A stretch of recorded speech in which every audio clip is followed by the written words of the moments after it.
Dear students, मैं जी Naval sir जज्बा intermediate classes में आपका स्वागत है। तो डियर स्टूडेंट्स, आज हम लोग पृथ्वी में जो परिवर्तन होती है उनके बारे में जानेंगे और ग्लोब, अक्षांश एवं देशांतर रेखा के बारे में विस्तार से समझेंगे। तो आगे बढ़ते हैं। पहले हम सर्वप्रथम ग्लोब को बनाते हैं। ये ग्लोब है।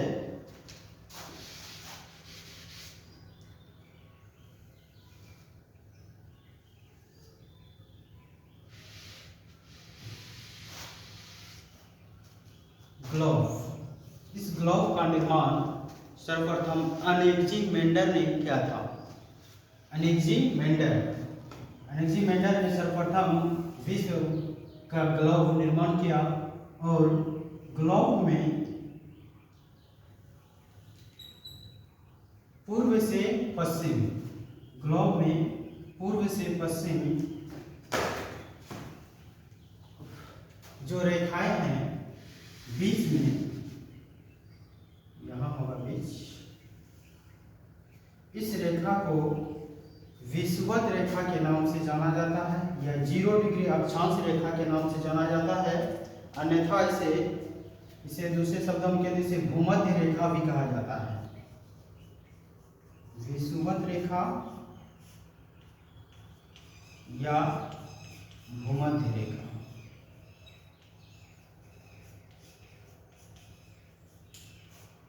या इसे 0 डिग्री अक्षांश रेखा भी कहा गया है। 0 डिग्री अक्षांश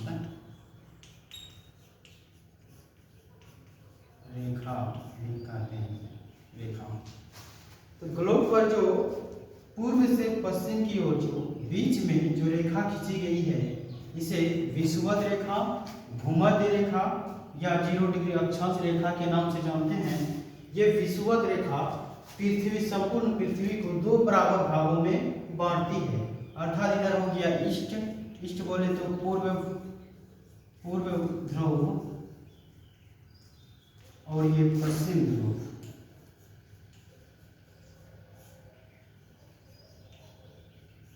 इसे वेस्ट पोल बोलते हैं, इंग्लिश में इसे ईस्ट पोल बोलते हैं। अब ये विषुवत रेखा पृथ्वी को 2 बराबर भागों में बांटती है। अर्थात ये हो गया आपका नॉर्थ पोल, हिंदी में इसे उत्तरी ध्रुव कहते हैं,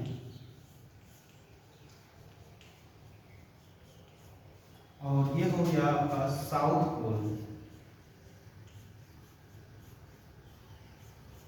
इसे दक्षिणी ध्रुव हिंदी में कहते हैं।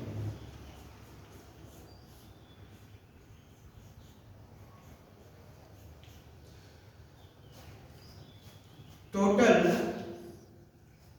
नॉर्थ पोल और साउथ पोल में कुल 90 अक्षांश रेखाएं खींची गई हैं। तो इस तरह से हम देखते हैं संपूर्ण ग्लोब में टोटल 181 अक्षांश रेखाएं हैं। जैसे ही साउथ पोल अर्थात दक्षिणी ध्रुव में हम 23.5 डिग्री, इस रेखा को हम लोग 23.5 डिग्री के नाम से जानेंगे।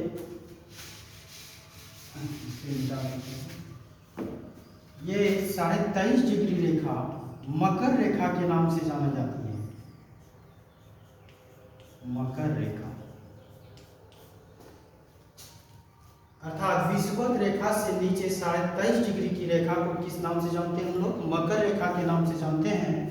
और अर्थात विषुवत रेखा से नीचे हो गया। अब विषुवत रेखा से ऊपर अर्थात 23.5 डिग्री जब ऊपर जाते हैं हम लोग, यहाँ कर्क रेखा है 23.5 डिग्री में, इसे हम लोग कर्क रेखा के नाम से जानते हैं। अब दूसरा आता है साउथ पोल में अर्थात दक्षिणी ध्रुव में दूसरा रेखा है 66.5 डिग्री का, इसे हम लोग अंटार्कटिका रेखा के नाम से जानते हैं। अंटार्कटिक रेखा। अब 66.5 डिग्री अर्थात नॉर्थ पोल उत्तरी ध्रुव में विषुवत रेखा से ऊपर इस रेखा को हम लोग आर्कटिक रेखा के नाम से जानते हैं। आर्कटिक रेखा।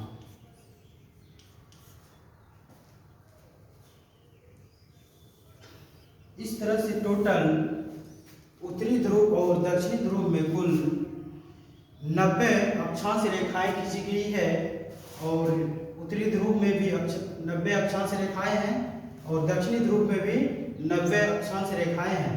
तो दोस्तों इस तरह से हम देखते हैं टोटल 90 गुना 100, 90 प्लस 90 बराबर 180। तो ग्लोब में टोटल अक्षांश रेखाओं की संख्या 180 है। 90 हो गया दक्षिणी ध्रुव में और 90 हो गया उत्तरी ध्रुव में, अर्थात नॉर्थ पोल में 90 अक्षांश रेखाएं और दक्षिणी साउथ पोल में 90 अक्षांश रेखाएं, टोटल 180। और एक है आपका ये विषुवत रेखा जो 0 डिग्री अक्षांश रेखा है, इसे लगा करके एक रेखा को टोटल अक्षांश रेखाओं की संख्या ग्लोब में 181 हो जाती है। तो आगे चलते हम लोग अब देशांतर रेखाओं के बारे में जानते हैं। देशांतर रेखा जो रेखाएं उत्तरी ध्रुव से लेकर दक्षिणी ध्रुव के पोल को मिलाती है उसे देशांतर रेखाएं कहते हैं। इसे हिंदी शब्दों में बोले तो आसान शब्दों में, जैसे कि यहाँ ये नॉर्थ पोल है अर्थात उत्तरी ध्रुव है, इस तरह का जो रेखाएं खींची जाती है ग्लोब में, इसे देशांतर रेखा के नाम से जानते हैं। ये देशांतर रेखा है। ग्लोब में कुल देशांतर रेखाओं की संख्या 360 है। ग्लोब में कुल देशांतर रेखाओं की संख्या 360 है, जो कि इस प्रकार है।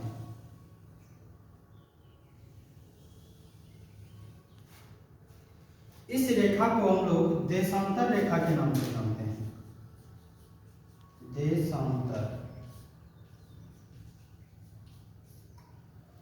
तो जैसे कि ये साउथ पोल हो गया, ये साउथ पोल और ये नॉर्थ पोल हो गया।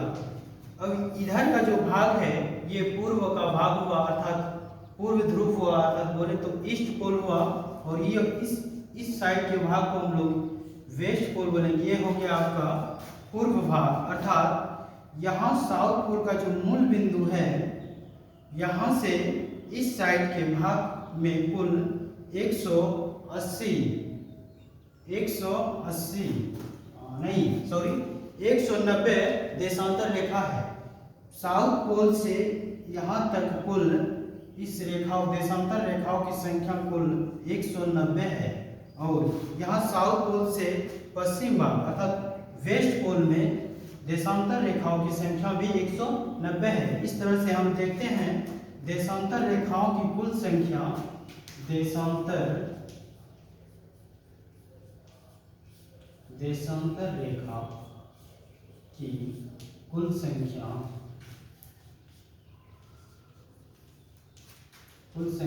190 प्लस 190 बराबर कितना हो गया? 0, 18, 1, 2, 3, सॉरी 180।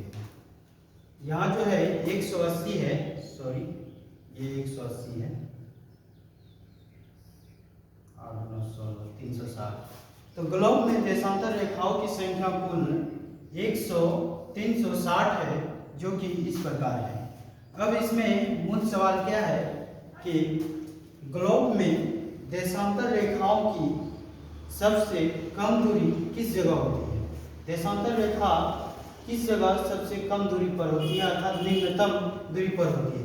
तो आप कह सकते हैं, यहाँ आप देख रहे हैं जहाँ इसका मिलन बिंदु है, जैसे कि साउथ पोल में यहाँ सबसे कम दूरी है।